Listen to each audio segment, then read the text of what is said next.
అది ఎవరు కోరుకున్న స్థానం? దేవుడు కోరుకున్న స్థానం. అంటే ఎంతమంది జీవితాలు ఒక కుటుంబాలుగా కట్టబడుతున్నాయో స్తోత్రం చెప్తారు గట్టిగా.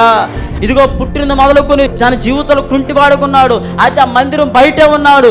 ఎప్పుడైతే దైవజనులు వచ్చారో ఆ దైవజనులు చూసి నాకు కూడా సహాయం చేయండి అని అడిగారు. అడిగితే చెప్పరయ్యా, వెండి బంగారం అయితే ఏమలేవు, కానీ మాకున్నదే మీకు ఇస్తామంటే యేసు క్రీస్తు నామములో పలకంగానే కాళ్ళు అతకని చీలమండలలో సత్తువ కలిగింది, శక్తి వచ్చింది, దిగ్గున లేచాడు, పరిగెట్టి మందిరంలో ప్రభును స్తుతించాడు. స్తోత్ర.